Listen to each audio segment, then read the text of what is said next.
Yes, it's me, the Kid JB. For those that know me from the Bucket Up podcast to broadcasting football to reviewing Bloody Marys, after too many strangers telling me, you're funny, you should have your own show, I'm doing just that. Welcome to my digital sandbox, the I Don't Know Show.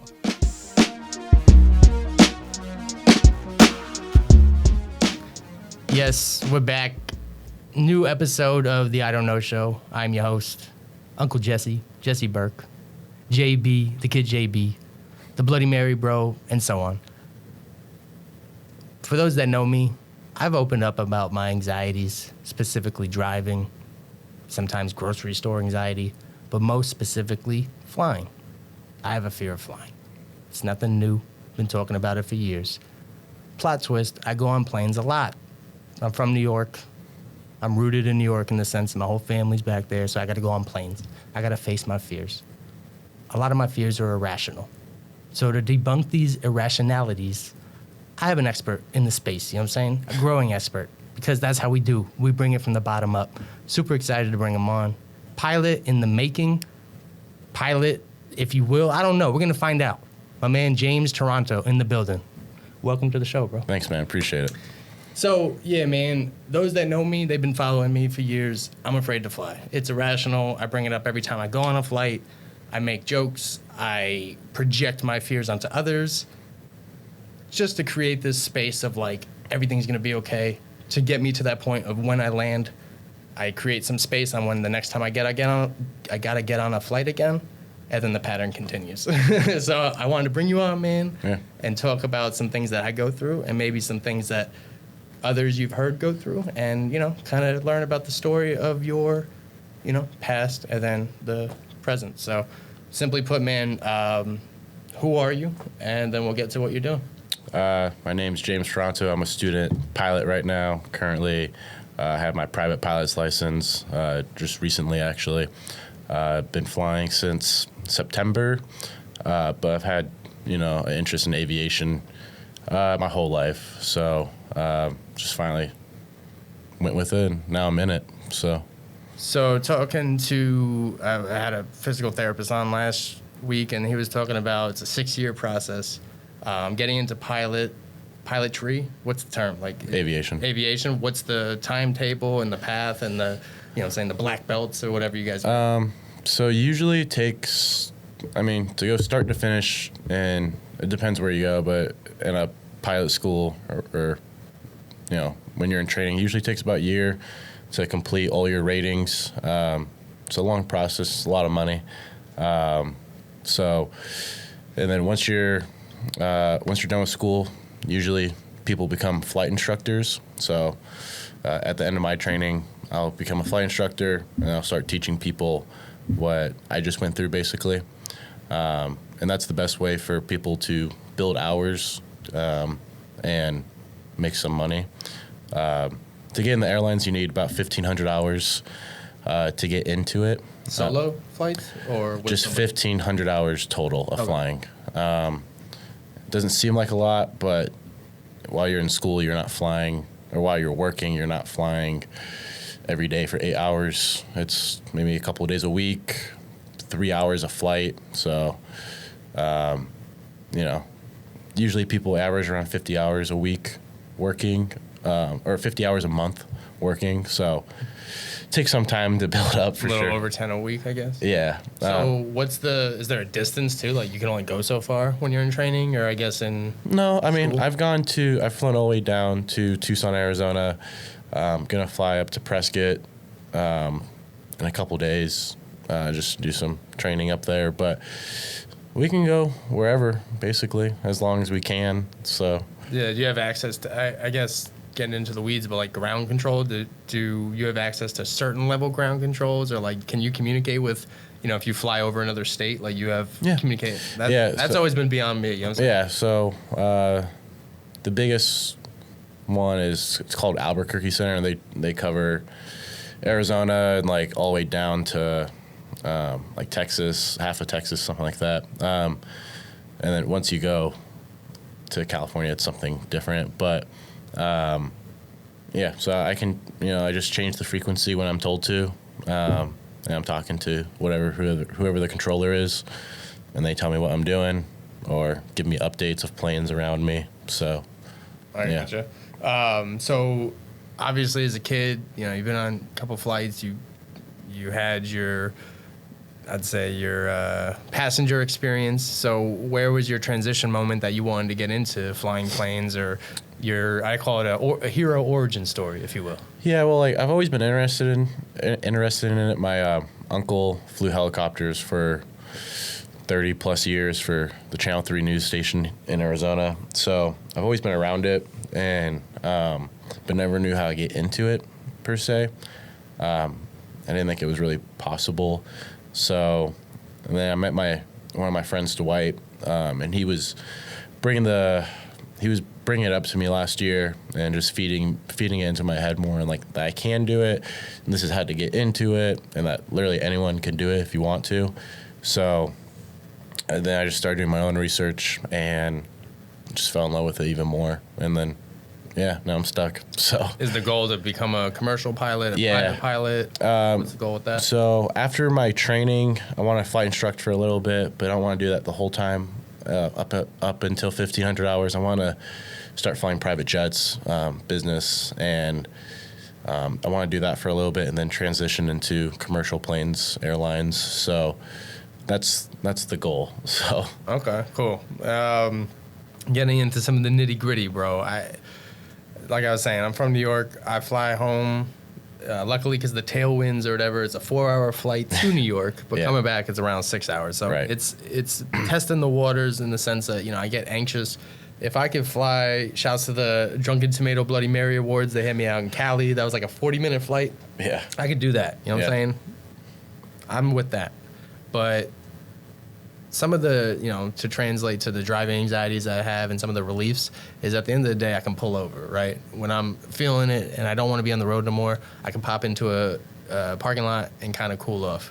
With a flight, you're kind of stuck, bro. And it's the opposite of everybody I hear when they want to try and give me these coping mechanisms is, and this could, kind of speak to their personalities, but they hit me with there's nothing you could do. You're up there, so what are you going to do? You might as well just accept it. And I don't come to peace with that, So I'm going through a lot when I'm on the flight, right?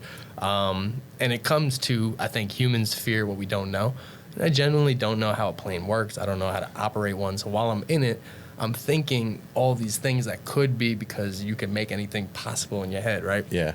Turbulence, bro. How could you explain it to me? Not from a pilot, like take your pilot hat off. How could you explain it to me from like just a general sense? Because I get freaked the F out, bro, when I'm on a flight. So. Yeah, well, I mean, there's turbulence everywhere, but so basically, a plane can never crash from turbulence. Heard that before. It will never just drop from the ground. It will never happen.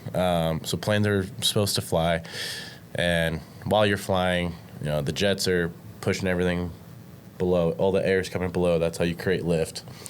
Turbulence is usually it's coming from above and it's trying to push it down. So that's why the plane rattles. Rocks, yeah.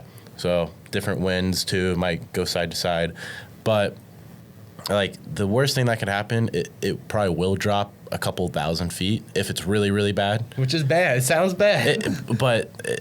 It sounds like a lot, but when you're 36,000 feet in the air and if it drops 1,000 feet, it's not so much. It's not. Okay. You don't really like. It's not that big of a deal, but a plane will never crash. It'll just shake for a couple minutes, and then once they get out of it, you're good. But my thought is like, why can't you fly above or go around the turbulence or just avoid it? Like, then instills the fears of like, I think about when I think of the plane when it's turbulent, going through turbulence, it's off balance, right? And then I think about myself when I'm off balance, and if somebody were to just nudge me, I'd flip out into a ravine or something. Yeah. Like, what's stopping the plane? And I wanted to get a toy plane for this episode, I couldn't find one, but like, say this, I'm thinking of the plane going this and that. What's stopping from another little pocket from making it do all that? You know what I'm saying? Well, the plane weighs a good amount, so it has to be really strong winds for that to happen. Have you been to the East Coast, bro? What I'm saying? Yeah. They call it Chicago the Windy City. You fly over it, you know what I'm saying? But nah, it's like I said, planes want to fly. Right, and I feel like that's ultimately the battle I go through is like the design and how you explain the way it's designed. And I'm like, yeah, but I don't understand the design. So another analogy or example would be the sounds, man. The planes make a lot of funky sounds externally, internally. Like, I don't know if I've been on flights since the first flight I went on, I was like 11 or something. So it's been a while. And like recently I've been feeling this sensation of like, it just sounds like everything turns off. Like it's this weird fuzziness that goes on and it just sounds like it's going to be a cartoon and the plane's just going to be like, see ya. What's going on through that? You know what I'm talking about? It's like this weird like engine turning over. When you take off? Kind of, no, once you're in the air, it just kind of seems like everything's chilling down. Is that so once, obviously when they're taking off, they have full power. Yeah. And then once they get up to altitude, they reduce their throttle however much, and that's what they cruise at. So the engines are quieting down because they're not using as many RPMs.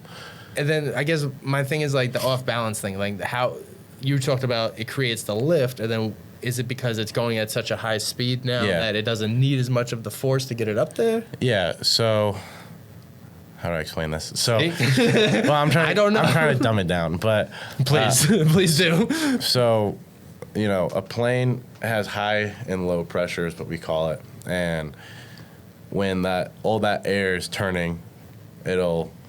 So if this is the wing of the plane, so. How do I explain this? So take your time, bro. This is not live. So a lot of the air is going to come underneath and over the top, but the air underneath is going to be a lot faster than what is on top. So this point is beating to this point, and that's how the wing creates lift, basically. So it's just elevating it, but because there's always a little slope on a wing, you can't tell, but that's what creates the drag kind of, or like the slowness of the air or the wind. So it takes longer here, faster here, and then it just swoops it up. Okay, and then I've also heard the wings itself, it's been correlated to like a bird. Like a bird needs to flap its wings in order to grab the velocity of the wind, or, and that's why they fly in the V, you know what I'm saying? Because they're taking the lift off the last bird. But then I question, I'm like, okay, if it's supposed to do that, then why is the majority of the flight it's not doing that? Why is it rocking just chilling? So I have these like internal battles, bro, and there's these personal field research I do, and I consume alcohol on the plane. Not that I suggest that, but it's something I'm of age. I could do it. I try to put my head down or anything but look at the window or look what's going on. But recently, and shouts to my brother, he put me onto this because he flies a lot too, is the flight attendants. Mm-hmm. I test their body language. If they're rocking, they're chilling, I feel good. But when they do the little shimmy and they get to the back and they tell people to put their seatbelts on, like I'm freaking out. You know what I'm saying? So what's going on when you hear some of those, the captain's beeping, he's hitting the button a lot. He's trying to get the attention of either coming over the PA system or, what's the communication before it gets to the masses that like, we might hit. It's just going to be turbulence, yeah. And they like you can see on the map like where there's turbulence at, so they can prepare for it. But it's nothing. You can't fly over it. You can't do any of that. It's just heartbreaking. It's just part of the air. So, but yeah, it's just putting your seatbelt on. So, have you ever gone in the bathroom while there's turbulence? Yeah. Yeah, that's not fun. Dude, it's terrifying. I've thrown up on a plane, bro. I've been that guy, Oh. Okay. So then that's me as a passenger, man. You as a flyer, as a pilot, you start off on these, what are they called? The jumper planes or the starter planes you guys are on? Yeah. Okay. Never been, what are they called? Like training planes, the most common plane, like the most popular planes in the world we kind of fly. They're called Cessnas. Cessnas or a Piper Archer. That's usually the two planes that everyone flies. There's like 4 seats in it or something? The Cessna, there's 4. Yeah, at least 4. Okay. Yeah. See, I'm never going on one of those. What's that transition like? You're flying a Cessna to then a 747 Boeing, bro. Like what's, what I'm saying? You got to like pull the handle stronger. Like what goes on? Well, those guys airline pilots don't really fly. Plot twist. I knew it was coming. 97% of the time they have autopilot on. Then why are they so special?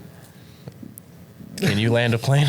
No, Exactly. I can't even sit on a plane. Yeah. What are you talking about? All right, it's the landing. They get paid for the takeoffs and landings. All right. And if there is an emergency, if anything does happen, then, they know what they're doing. You can't have machines do it. Okay. You can't have a machine fly a plane. You hear that, AI? I don't care what you're coming for. You're not coming for planes. You know, if there's any kind of emergency, they have a million checklists. They know what they're doing up there. So. Okay. Next point, bro. Airport security, airline security. You know what I'm saying? I'm not going to front and act like I was on the plane at 9/11, but a little close to home for me. You know what I'm saying? My dad skipped work that day. Worked in the Trade Center. Luckily, was not there. But, it was wild going on the rest of the year. It smelled like a cap gun in the sky the rest of the school year. We had escorts, all that stuff. Wow. Tell me about what's the secret. Is there like John Wicks on the plane? Is there like flight marshals that could like break somebody's arm if they tried to do something spicy? Or like what's going on? Because I know the TSA started in 2001, right? That's when I got serious, yeah. Yeah. But, I mean, I don't know. That's a good question. I don't know that. I'm sure I've heard that before, that there's like an undercover air marshal or something like. I think so. Ready to, hoping, praying that somebody gets spicy. Yeah, honestly, I don't know the answer to that. Okay. You know what I'm saying? Because I've come across a unique situation. Luckily nothing, knock on wood, nothing, terrorism is, I don't know the word, I don't know the active term for terror, I guess terror, is I've had this, somebody be sick on a plane, and again, I have vertigo, I get dizzy, you know what I'm saying, and on top of the fact that I have flying anxiety, so like I already feel like I'm special needs, no disrespect to that term, but I meant like on the flight, I'm a special needs passenger, you know what I'm saying, yeah. But one time I was sitting, and it gets me so mad, bro, I was sitting next to this couple, and the homeboy was drunk, bro. This was my college days, so I know what alcohol smelled like. He was just hungover. He wasn't sick. He wasn't like, oh, he needs help. Yeah. And my man had his shirt all the way up. His girlfriend's feeding him water. It looked pathetic, right? And I'm kind of getting grossed out because I'm like, yo, if he pukes, it's gonna be a problem. I wasn't media trained back then, and I wasn't cordial. Yeah. So I was letting him know, like, don't puke. So it made him puke, I guess, and he puked, right? So I'm jumping out my seat where there's no space, and I'm doing this. Everyone's and at first, the flight attendant, any doctors or nurses on the plane, right? Nobody says something. And this dude's still puking everywhere, right in my seat. They're like, anybody's a doctor or nurse, I'll give you a $500 voucher. Boom, 15 people popped up. Oh, I'm a nurse. I'm a level 7 nurse, this, that, and the other thing. And I was like, no, cut it out. He's hungover. Get him water and Gatorade, cut it out. So, you know what I'm saying? What do they train you for? Like, is there a training for the levels of, somebody's bugging out? I see on Facebook people trying to open the exit door, people talking smack to the, air marshal, or what are they called? The flight attendants and stuff. What kind of training or, sensitivity things go on with that? Well, if there's like a really, drunk dude or whatever on the plane, usually the flight attendant's trying to handle it, and if worst case, the captain will come out, what I've seen, and try and de-escalate it. Usually they'll just try and land the plane as quick as possible and get them out of there and get them escorted out. But can't really I know do much that with it. And maybe this is just in movies, but like, is it like the cockpit is like the first priority, get that locked if there is some sort of like... Well, they lock it before they even start taxiing out of the gate. So they lock it before. Oh, the flight attendants don't have access to it or nothing? They do. Oh. But it's a code. Oh, okay. But they lock the cabin door before you even start going on the runway. So, yeah. Man. Yeah, because I've had that experience, and then I've had unruly people in the sense that like they argue about the flight's being delayed, so that it's not even on the plane yet. They're just at the counter, just talking about like my flight's it's supposed to take off. Do you know who I am? All that stuff. I have been on a flight though where somebody was being unruly in the sense that they wouldn't respect the flight attendant. They kept like asking. And not to be spite, I think it was like a racial thing, to be real, which was wild. But then the pilot came down and was like, "You're listening to me now." Yeah. You know what I'm saying? So everyone was like, "Wow, that was like a big moment for the pilot." I kind of felt like the flight attendant got sunned a little bit. It was like, "All right, you can't handle this." You know what I'm saying? So, is there like a, coach, Padawan respect between the flight attendants, or are you not there yet because you're not doing commercial flights and stuff? I mean, sure there is, but I'm sure, they all, when they travel and they do, overnight stays, they're all, what I've heard and what I was told, they all hang out together and get dinner and stuff like that. Awesome. So then I talk about, you brought it to the first thing about the turbulence and how like a plane can never crash, right? And what I don't like, dude, is people give me the all or nothing with flying. They say things like that, which you think sounds good, like, oh, you won't die. It's like, I don't want to start there. I want to be comfortable. You know what I'm saying? So although you say, oh, I've heard this before, the flight can lose an engine and still fly. Great. I don't want that to happen, though. You know what I'm saying? And I can't imagine the scariness of going through that. Or like, I've been on a plane where it has done and I imagine it was only a couple thousand feet, but in my head we were free falling forever. Right. And I grabbed the dude's arm next to me and I had no shame, and he was very helpful about it. So I think there's that level too, man. Like there's a quote in I think it was Will Ferrell, he's in The Office, when he talked about allergies. He's like, you won't die. He's like, it's not about life and death. I want to be comfortable. Yeah. So when I'm on a plane, bro, I don't like that when I'm told, you'll be all right, you won't die. There's many levels to get there. So I guess what are some things people could work on when we talk about turbulence? Because like I don't want to hear about that I won't die or the plane won't crash. Is there ways that like so for example, if the plane's doing this, do you suggest putting my head down, putting my head to the window, or is that like a feel for thing? I think you just need to process it that you'll be fine, and that there's nothing you can do to make it feel better. But I think just I don't know if this is hard to say, but trying to relax more while doing it. I never thought of that. Yeah, but it's easier said than done. I get it, but I will say emotion and logic don't go together. You know what I'm saying? They're kind of like oil and water. But some people want to employ logic when you're feeling emotionally distressed. And I'll give you an example, and it kind of helped, is the math. They say how many flights for JFK, how many flights come out of or in a day? Over 1,500 or something in a day. So then you divide that by how many hours in a day. It's like, okay, there's like hundreds of flights every hour. Why am I so special, right? Like, why would I be the one that something could happen, right? And then I start running that. I'm like, all right, fair enough, Those type of things, like, from a knowledge standpoint, help. But when I'm going through it, bro, I'm like, we're going down. I start, like, talking about, like, I love you, Mom. You know what I'm saying? Like, there's the balance. But alcohol helps, bro. I mean, you were talking about in your own home, your girlfriend has flying anxiety. So what's that going to be like? You're going to be a coach and a pilot, bro. Yeah, it's going to be adjustment for her for sure. What does she feel? Does she go through anything I was talking about? She gets worried on takeoffs and landings. That's her thing. Where they get paid.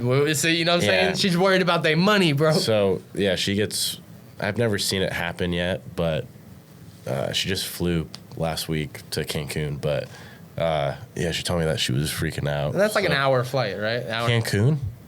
Wait. Cancun, Mexico. Yeah. From Arizona? It's like 4 hours. No disrespect. You're thinking of Rocky Point. I'm thinking of Rocky Point. Yeah. Cancun's way down south. Oh, my bad. But I'm trying to just coach her into it. And I think once we do fly together, I think she'll be okay eventually. But yeah, I mean, she better get used to it because when I'm in the airlines, she's going to be flying a lot. Yeah, so. It's your life. Buckle up, you know what I'm saying? Well, cool, man. Well, I appreciate you coming down.